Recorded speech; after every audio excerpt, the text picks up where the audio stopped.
Ori e adevărat ce a spus Iisus, ori e adevărat ce vedem noi, că oamenii mor. Ori zic că ar mai fi o altă variantă, că moartea e altceva decât credem noi și că nu toată lumea moare la fel. Și zic că ia să vedem noi în ce fel a murit Iisus, ca să știm în ce fel murim noi. În ce fel? Păi El a încredințat Duhul Lui în mâinile Tatălui. Tată, în mâinile tale mi încredințez Duhul. Zic că asta înseamnă a deceda, a încredința Duhul tău, care a fost la tine până în clipa asta și a încredințat Duhul tău lui Dumnezeu. Asta înseamnă deces sau înseamnă depozit la bancă? Ai pus în cea mai sigură bancă. Este deces ăsta?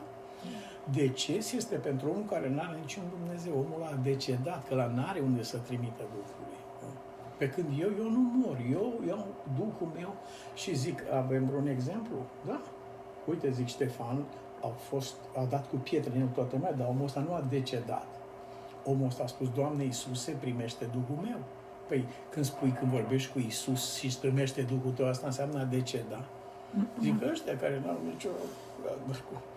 Despre asta. Și zic, Dumnezeu, căruia ne închinăm noi, nu este un Dumnezeu al celor morți, ci al celor vii. Căci pentru El, zic, nu pentru noi cei morți nu știu nimic și dragostea lor și ura. Asta e pentru noi, dar pentru El e altceva, zic. Noi am crezut o minciună în care ni s-a suvețuit Dumnezeu, adică tot una ești pentru voi și pentru El. Nu e tot una, zic. Moartea e una pentru noi, ce vedem aici, și este alta pentru El. Iisus spune pentru El, ea e vie. Cum o fi asta? Nu-ți băga nasul acolo că nu mai scoți. Zic, ține-l deoparte, că e mai bine așa, zic. Pentru El, toți sunt vii. Dar ea mai este sau nu mai este? Pentru mine, nu. Pentru El cheamă lucrurile care nu sunt ca și cum ar fi. Și tu ești Dumnezeu. Așa am separat moartea și omul cu moartea și Dumnezeu. Nu e același lucru.